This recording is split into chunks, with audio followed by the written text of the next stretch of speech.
What's up, everybody? Good morning. Back in the saddle. Welcome to it's today, Tuesday edition of Morning Scone, presented by Brock, Baton Rouge Orthopedic Clinic. Awesome people. Certainly appreciate them. Appreciate all of you for watching every day. Yesterday, we had an in-transit Morning Scone from Houston. And actually ended up being a super popular episode with Erica as the peanut gallery in the back seat. Let's see. Trivia Carter, good morning. Kirk Taylor, Gamoggin. Hey, Dad, good morning. Carl the Cat, Shelby Kelly, Randy Quinn. Where's Erica? Right out the chute. Knew that was coming. Well, she's probably at work now. By now, she's probably there. But if I see her pop on here, I'll invite her to jump aboard. She probably will. She'll be working. She had a meeting this morning as well. Irfan, good morning. Dusty Revere, what's up? Brian Ashcraft, good morning. Craig Schilling, Chad Dupuy, Andrew Bayer, good morning. No ED show today. Well, that's gonna get it's gonna catch a lot of people off guard when they see that. So yesterday, Erica was lapping up the fact that many of you were liking Erica and Drew more than me, I guess. And so she was saying it could be like the Erica and Drew show. She started laughing. She was going to call it the ED show. And then she realized what she was saying. Stephen Bro, Yale has sports. That was another line from Erica yesterday. She did not know that Yale had sports. The team that y'all thought I was kidding. And I've told her for a long time that we should do a segment on the show, like on AFR. Something that's,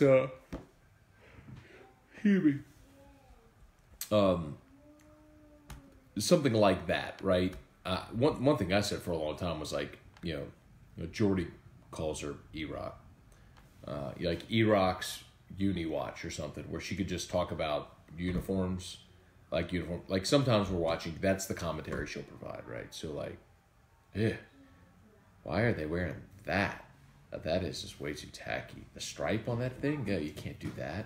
Like that. That's the kind of stuff she does, which would be funny, I think. In small doses. Well, Gamoggin. Gamoggin. Can you say good morning? Say good morning to Dad Show. Say hi, Dad Show. Say good morning. Good morning, car. Good morning, car. Where you going? Moo. You want a goofy petting zoo? That's next. Let's see. Carlton Reed. What's up, Michael Moscona? Good morning, cuz. Todd Dupuy. Good morning. Kirk Taylor. Terrio and Erica together would be radio gold. That's how I met him. They went to school together. Let's see. Y'all are crazy. Erica making that paper. Stop it, Carl. That Catholic school guidance counselor paper. Oh, man. Josh Long, her and Drew are officially more popular than you. She and Drew are officially more popular than you. Josh Long, by the way. If you're going to take a shot, then I'm going to swipe right back. Let's see, Ben Giat, Kevin Graham, good morning. Shelby, yes, everything went well with Drew. Thank you for asking. Everything did go great. Good visit. That was our regular 6-month checkup with Drew's surgeon, Dr. Olatoye. So, good day. Which we'll talk about. So, okay, Andrew Bayer, did you happen to read the Hayride article on Will Wade and LSU? Interesting read. So, I did, but it's actually, so the Hayride, for those who know the Hayride's a blog, the Hayride picked up a blog post from Richard Lipsey, who wrote on his blog, Put Louisiana First. And if you don't know who Richard Lipsey is, one of the wealthiest men in Baton Rouge, big-time financial supporter of LSU, both the university and the athletics department, has been for a long time. And was recently on the Board of Supervisors, but termed off this past summer when some of the new appointees termed on. And I don't think this is any great secret, but Richard, well, especially now, but Richard Lipsey was one of a few board members that were trying in earnest to get Joe Alleva out before he termed off, and couldn't get the support to do it. So it's why people have always asked me, how is Joe Alleva not fired? Like, well, there are some board members that it's very much divided. There's some board members that really like Joe and that think he does a good job, and the athletic department is financially stable, and they've avoided until now any major infractions or scandals. The other side continues to see all of the PR nightmares around the university and the athletic department, and how much that's cost LSU and collateral, and just they want him gone. And Richard Lipsey's in that camp. And so anyway, Scott McKay publishes the Hayride, and I do not read that regularly. Just FYI, I know of it. I don't care about politics. So that's not anything I spend any part of my day doing. It's like focus on you sort of thing.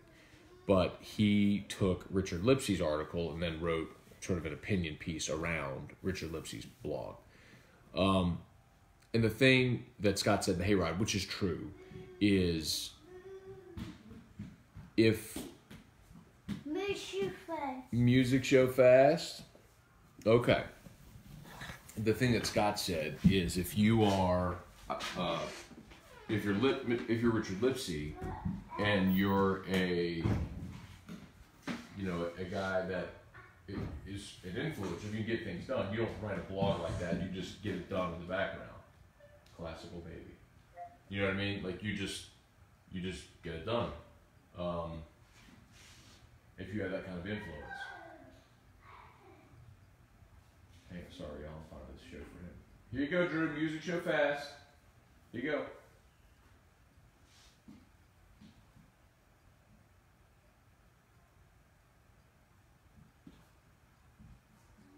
All right, there you go.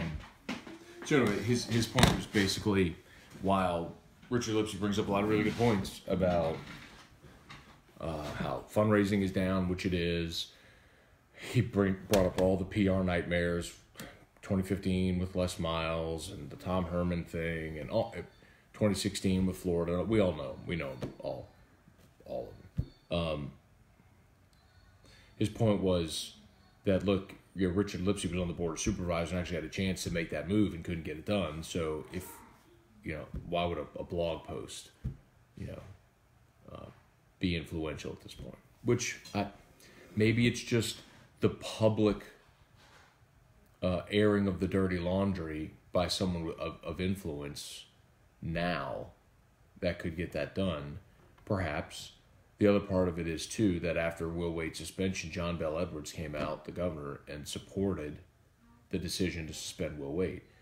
By the way, does all of this continue to underscore just how screwed up our state is, where we're literally wondering what the governor has to say about suspending a basketball coach?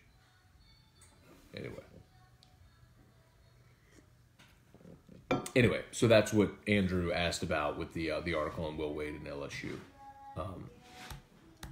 Richard Lipsey is a super duper heavy hitter. He is, but he's not on the board anymore, and I don't know how much influence he wields without a seat on the board.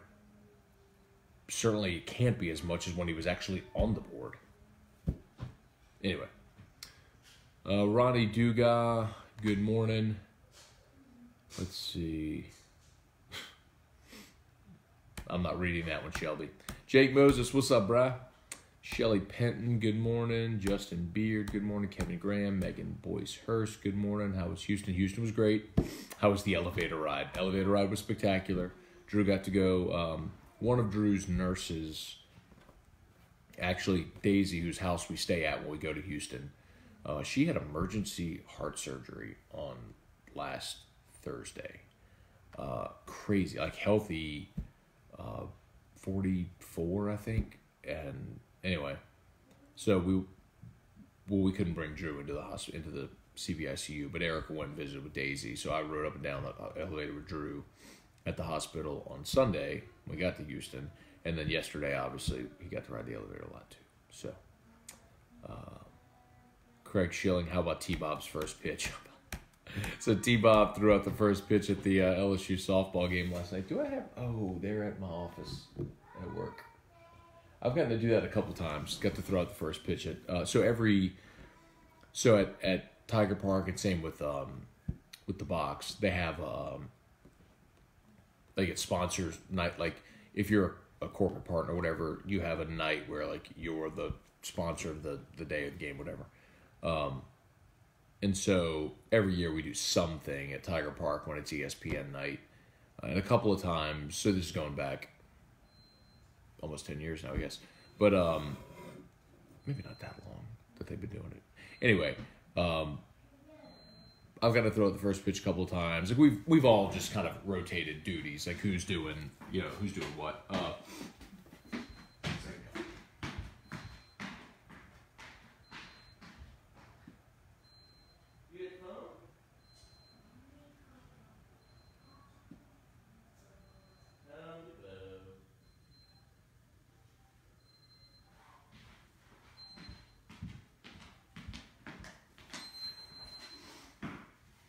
Anyway, so we've done a lot of different stuff. Like we've done a fly ball catch. We've done like dizzy bat race. We've done, I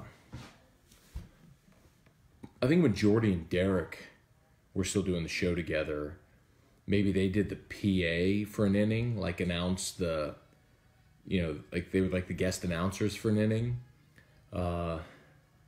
Anyway, so T-Bob threw out the first pitch last night, and he like rolled it. He couldn't even get to the plate. That was funny. Let's see. Alexander Diaz, Jim Jarnigan, hey from Lake Charles. Hey, Jim Jarnigan from Lake Charles. Appreciate that. Let's see. Chad Dupuy, T-Bob singing was better than his pitch. What did he sing? Did he sing the national anthem? Oh, God. Carl the Cat. Okay, let's talk about this extension for Coach O. All right. Cool with it. Like, my feeling on salary and contract extensions is always the same. It's, if a coach is winning, then who cares what you're paying? Or her. If they're winning, it's like, it ain't your money. Why do you care? If they're winning, like, if they start losing, then it becomes that shot that you take out of, oh, we're paying $4 million a year for this. That's what people say. Like, but you're not paying anything. Like, TAF is paying part of it. Athletic department is paying part of it. And whatever.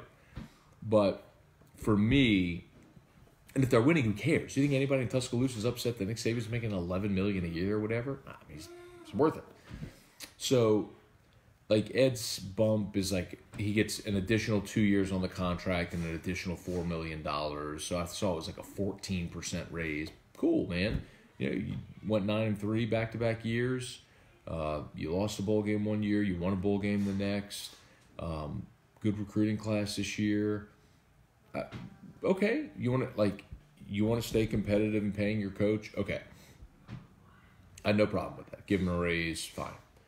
What I always want to see, always, 100% of the time, which in my opinion is more important than the salary, is the buyout. That's always more important. Because if you have left yourself exposed with a gigantic buyout, then you lessen the opportunity to get out of a bad situation if you need to.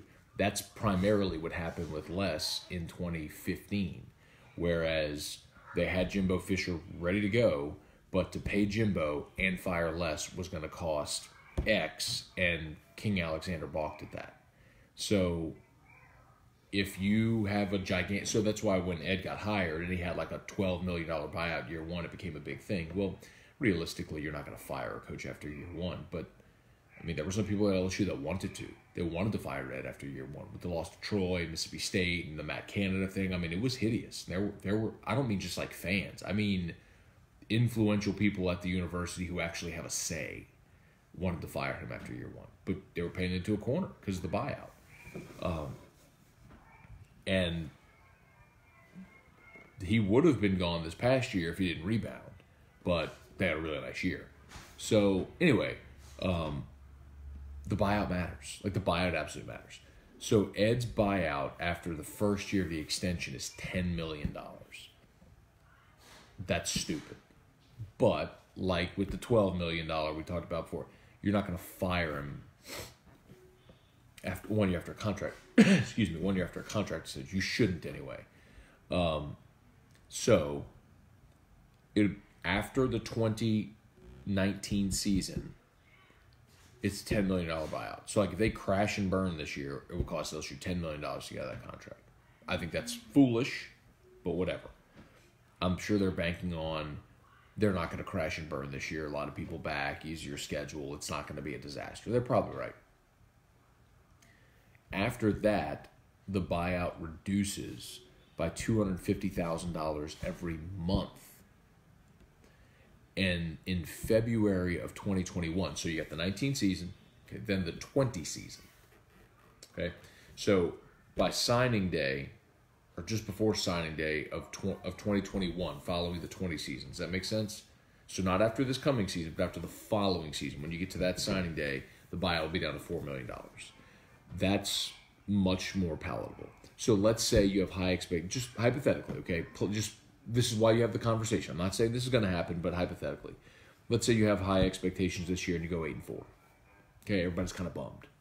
Well, then Burrow's gone and Delpit's gone, and you lose all these guys. You go to the 2020 season, and 8-4 becomes 7-5. Well, if you want to fire him, then in February it will cost you $4 million.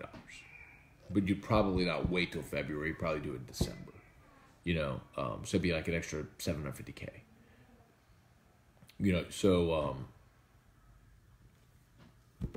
For $4.7 million, $4.75 million. I mean, let's hope it doesn't come to that. Let's hope they go win championships and it's all moot. And then it's the former part of the conversation, not the latter, where who cares what you're paying him? You want to pay your coach $10 million a year because he's winning championships. So that's my feeling generally on the Orgeron extension. Stephen Foyle, good morning. Justin Reyes. T-Bob was talking to LSU receivers on OTB. Son of a... That's why don't listen to that show. Kidding.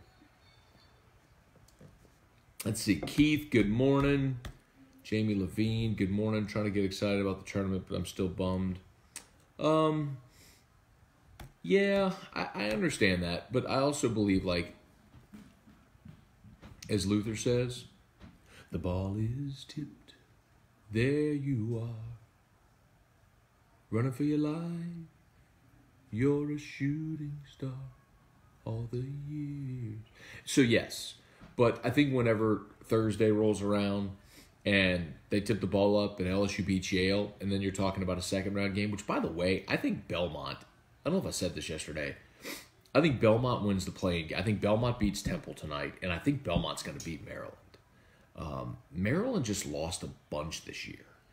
And I think Maryland is vulnerable, and I think Belmont's a good team. If you are a mid-major and you earn an at-large, you have my attention. Because you have been good enough and consistent enough throughout the entirety of the season to where the committee has said, yes, you deserve to be in this tournament, having not won your conference tournament. Normally that's reserved for schools like Gonzaga. When you've got schools like Belmont in that situation, earning an at-large, okay, you got my attention. So I think Belmont's going to beat Temple. I think Belmont's got a great chance to beat Maryland. I think you may see an LSU-Belmont matchup in the round of 32. I haven't filled out my bracket yet, but I think that's what I'm going to do. Now, I said that. Watch tonight. Temple's going to beat Belmont. John Corbello, what's up, man? Hashtag Corbello for Heisman. Jerry Spurgeon, good morning. How did things go yesterday? Everything was good. Thank you for asking. Megan says, I'm still salty. We aren't getting out of the second round without Wade. That's just a bummer. Let's see, Megan. Like, let's see the matchups. Okay, like that always matters. LSU is far more athletic than Yale. They should win that ball game. I would not be surprised if Yale wins for a lot of the reasons we've talked about. Veteran team, they run some zone, they score a lot. That's the thing people forget about with Yale. Yale isn't one of the slow it down teams. Yale wants to score. Yale averages 80 a game. So maybe that plays into LSU's favor that they want to play a little tempo. We'll see. But LSU certainly is far more athletic than Yale. Kirk Taylor, Hester did a good job filling in for you yesterday. Who will LSU throw against Nichols tomorrow? And would you keep the lineup as is, starting rotation and batting order? I do not like Reed in the 4-hole. This is not a knock on Reed. I've explained this before. I think I'd rather Cabrera in the 4-hole because long-term, Reed's been hot now. Long-term, Cabrera's a better option, not only because I think he's the best hitter on the team, but he's also got gap-to-gap power and home run power. So, whereas Reed might deliver an RBI single, Cabrera can hit the 3-run knock. You know what I mean? The 3-run bomb.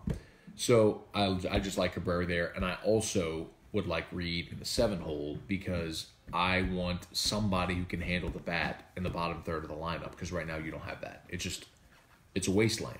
There is some strategy behind saying, hey, let's cluster all of our good hitters together and say, hey, look, you have to go through this murderer's row. No. And say, you're going to have to go through this gauntlet right here. We're going to just cluster our runs like this.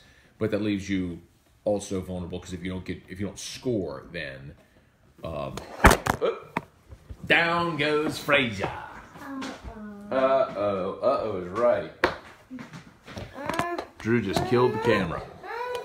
It's okay. No fussy face. No fussy face. Oh, shout out to Brock, Baton Rouge Orthopedic Clinic.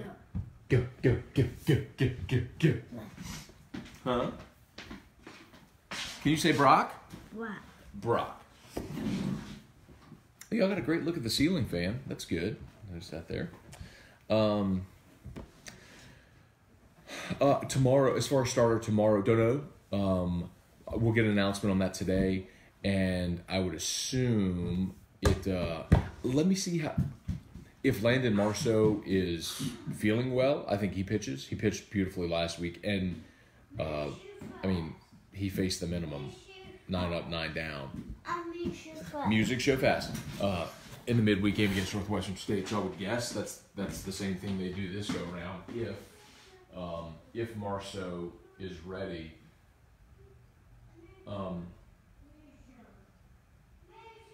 okay, music show. This is music show fast. Hey, this is music show fast. What do you want? Use your words. That's music show fast. Okay. No. Let's see. Drew, come. Thank you. Yeah. Well, we went on the elevator yesterday, baby. We don't have an elevator at our house. Sorry. Open. Open? Did the doors go open and? Open. Open and? Oh, shut. Shut. Very good. The doors on the bus go. Open or shut. Open and shut. Open and shut. Open and Shut. You're the door open. Go. Let's see. Matt, did you hear about T-Bob whiffing the throw on the first pitch? Yes, talked about that a little bit. Anyway, by the way, about Marceau, I went looking for the tweet. I can't find it. I wish I could source it, but somebody on Twitter, I think, said that maybe Marceau either had some fatigue or something like that, which is why he didn't throw. They wanted to not throw this weekend if possible. Kerry Mons, Chris Macaluso, what's up, C-Mac, Charlie Gale, Chris Brewer, Julio Mendez, Tommy Vienendahl. Hi! Oh, are you seeing, what is it Dad's show? Yeah. Mom. Drew B is Mama's heart. Classic baby. Classical baby. Wah. Row your boat gently lay down the stream. He wants me to like. He wants me to. Lay down the stream.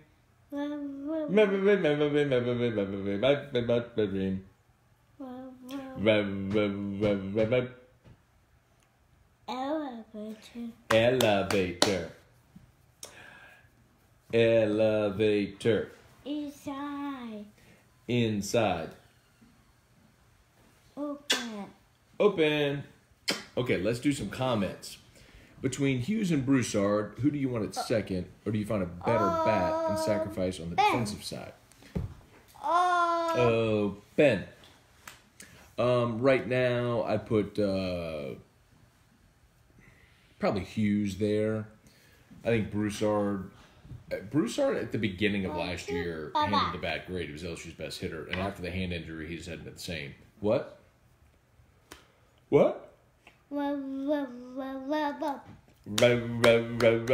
would have tried. They have tried Bianco there at second base, but he just can't hit. If Bianco could hit, he would be the option. He just can't hit. The other option would have been Grant Dugas, but he obviously has the thumb injury, so he's out for a while. When Dugas comes back, maybe he's an option. I think he would have been a very legitimate option had he not had the injury. But now I would probably stick with Hughes.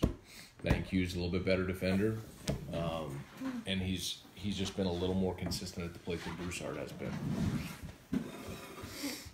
Good question though. Joey Painich, what's up, Joey? Daniel Brumley, Matt, no new contract for Corey Raymond. I didn't see that he got an extension. I need to go see what his deal was last year. He might have got an extension last year, so I don't think he'd get an extension every year. I'll check. I mean, I didn't see it on the docket for the board meeting tomorrow, but I'll check and see what's up with that. Hey, Cheryl, good morning. Jamie Levine, in defensive T-Bob. He did at least tried to underhand it. I would have probably gone at least straight slow pitch to reach the catcher. I did. I underhanded it and went through a perfect strike. I mean, cruised it in there about, probably 30 miles an hour, but got him.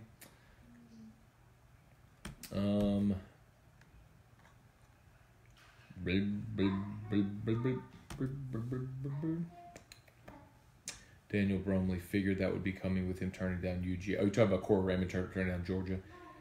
Maybe he didn't turn down Georgia. Craig Schilling, LSU basketball tradition, turned down the NIT invites.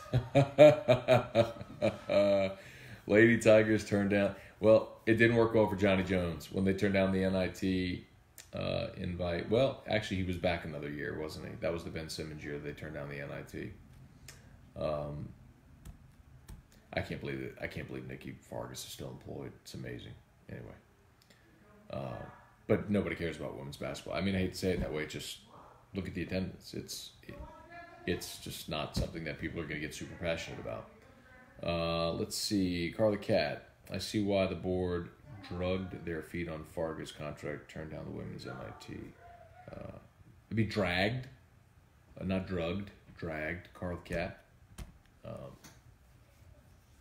And a lot of them are trying to undermine Joe however they can. It's the people that want him out. But yeah, why would you give her an extension at this point? Come on.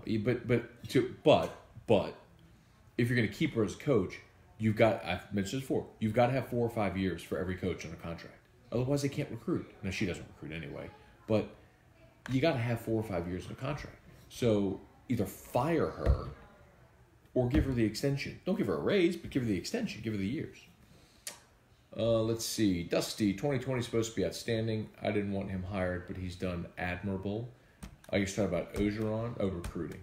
Yeah, we'll see. They've lost a couple of guys for the 2020 class already, but great start for sure. Sam Dixon. But by the way, you're never going to hire or retain a coach because of a recruiting class, like one singular class, FYI. So that shouldn't factor into the thinking. That's my only point. Let's see. Peter, what's up, Peter? What's up, Peter Man? Hey, Peter Man, check out Channel 9. Robert Grimmy on. Eric Hart, what's up? Stephen Bro, who's on the bump tomorrow night? They haven't announced, but my guess is that if Marceau's good, it'll be him. If not Marceau, maybe they start Hilliard, like to get an inning, and then they just piece it together. You better believe that they're not going to burn any of their key arms, considering it's a Wednesday game. They travel Thursday. They play Georgia Friday. Georgia swept South Carolina on the road this weekend, by the way, if y'all missed that. Big test this weekend going to Athens. I think Georgia's ranked 11th. Good team. What? Cabebe? No, grandpa. Paper. Grand-père? Grandpa. That's not what that is. It's on. He wanted it. Let's see. On ESPN this morning, they predicted us to beat Maryland. That's cool. Good. I think Belmont's going to beat Maryland. Stephen Beach, what's up, man? Shelby, how much longer before Dugas comes back? It was a 6-week injury, so it's been 2 or 3 weeks. So maybe 3 more weeks. Ryan Broussard, good morning. Dusty, we will beat them on the boards. By the way, Yale, one of the best defensive rebounding teams in college basketball. They're 24th in defensive rebounds. They do not allow offensive rebounds, FYI. That's something LSU is spectacular at, getting second chance points, and Yale does not allow them. So, worth watching. Mike Sylvester, Jason Johnston, Kerry Tomplay, Chuck Sanchez. Good morning, everybody. Craig Schilling, contract buyouts matter, matchups matter, but midweek games still don't matter. Very true, Craig. You're catching on. Very good, Craig. Midweek games do not matter. Very good. Okay, so LSU lost last week at Northwestern State. They swept Kentucky in the SEC. Do you think anyone gives 2 bleeps and or another bleep about losing in Natchitoches last week, coming off a sweep at Kentucky, against Kentucky? Come on, bro. It don't matter. It don't matter. Let's see. C-Mac, Cabrera in the 4, Reed in the 7, Beloso in the 5, platoon to Giacomo Garza at DH, give Broussard a chance to get back in the lineup. His speed is a weapon in the 9-hole. I'd agree with all that. I'm good with all that. Ben Sagona. What's up? Shelby Kelly, come on down. Let's get an elevator in this house. We're not getting an elevator. That's where would it go? Let's see. Danny Savoy, Aka Frog. Interesting.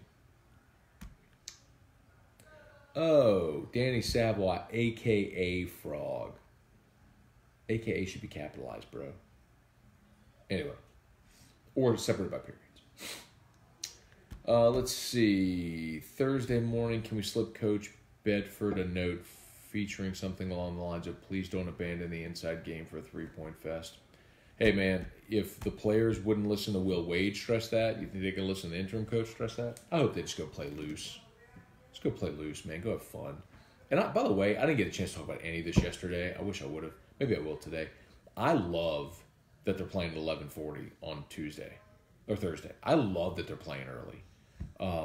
People are jacked when the tournament starts. Like you're always more excited in the first window of games. Like even if you're at work, like you're sneaking views on your phone. I mean, you can talk about primetime. If you remember the last time they were in the tournament when they played NC State and lost in 2015 when they had the big lead and blew it, they played on Friday night. They were like they were the last window of games. So I mean, everybody else had played already. I prefer this. So I get some people are gonna be at work and that stinks, but I'd prefer to play early, man. Just get out there and toss it up and let's go, man. Anyway, get you a win, sit back and relax and watch the rest of the basketball, and then come back Saturday and beat what I think is gonna be Belmont. Let's see. You say that, and Max Reed will hit a random 3 just to make you pull your hair out and cheer. By the way, I don't mind Nas shooting 3s. I don't like Nas percentage-wise. Well, I haven't checked the updated stats from the other night. He's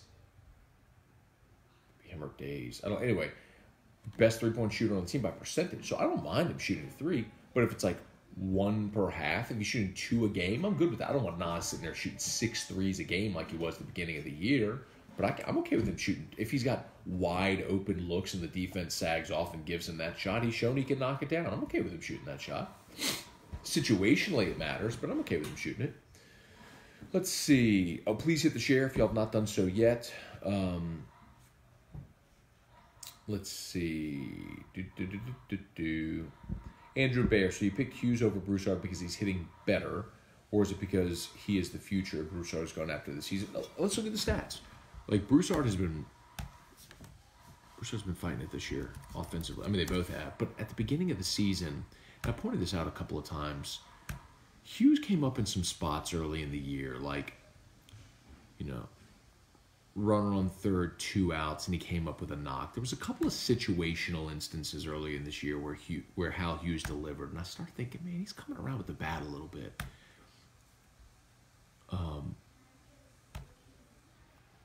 Here you go. All right, so Hal's batting 200, and Broussard's batting 167. So, I mean,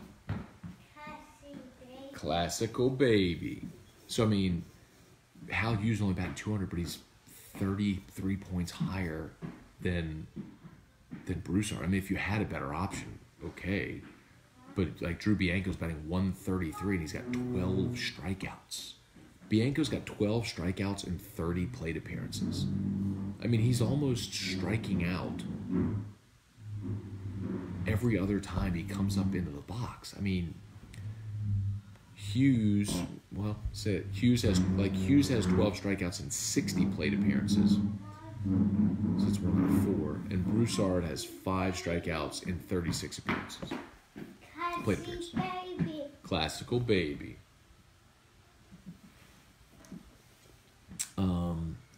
Mimi car. You will go in Mimi's car. Very good. Where are the walks?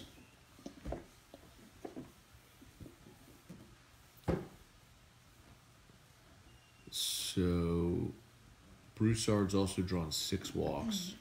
Hughes has drawn 10. So, I mean, it's almost what and what, but Hughes is hitting better. He is. I mean, it's not like it's impressive, but he is hitting better.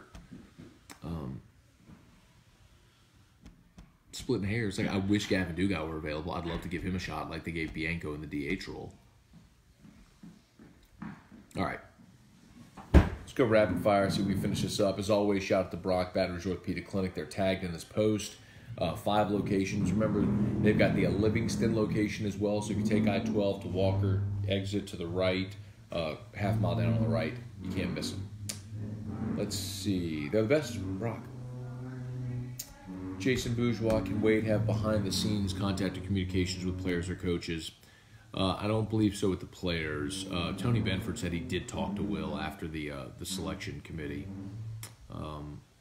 After the selection show, I should say. Eric Hart, Matt, did you see the scores LSU men's golf put up yesterday? Show them some love, Scone. I did not, but much love, golf. Are you going against Mama Scone this year? Of course. Wednesday, Mama Scone on AFR. We'll drop our brackets. Stephen Foyle, think we will break the losing streak in away games this weekend at Georgia. I would love to see them, LSU, over the next 2 weekends. And if I'm not mistaken, they're at Georgia. Then I think the next weekend they're at Mississippi State. Let me make sure I got this right. At Georgia, and then at Mississippi State. If they go 3-3 in that stretch, so just split, win 2 in one series, you can lose a series. Ain't no harm, ain't no crime, and going on the road and losing a series to the number 11 team in the country, and then Mississippi State had a nice series win this past weekend at Florida. Then you come home against A&M. Then you're at Missouri, who's garbage. Then you're home against Florida. Then you're at Alabama. Then you just volley the rest of the way. You don't have any more back-to-back roads. Home against Ole Miss, at Arkansas, home against Auburn. So, like, after this weekend, you flip-flop. So, just don't get swept. Come out of the next 2 weekends at 6-3 in the conference, and I will love where they are. Let's see. Is the fact that baseball is 0-4 on the road this year concerning? No. Bubba Abear, good morning. Daniel, in my opinion, midweeks are to tweak the roster, see if your non-starter pitchers have it, all the while the team you play typically throws their race. True. Nice office-based quote. Try to work him in when I can. Michael Sawyer. Felt bad for Nas on Friday. He had a good game, was having fun out there. Bad way for the game to end. True. Brian Wynn, Justin Jones. Does Broussard have the better on-base percentage? Let's see. Hughes is at 342. Broussard's at 302. So Hughes is batting 30 points higher and his on-base percentage is 40 points higher. I mean, Hughes has been, neither has been good. Hughes has been better, marginally. And Hughes is a better glove. Brian Wynn, Justin Jones, what's up? Let's see, Shelby. It's all about who has the more productive ABs. Not all outs are created equally.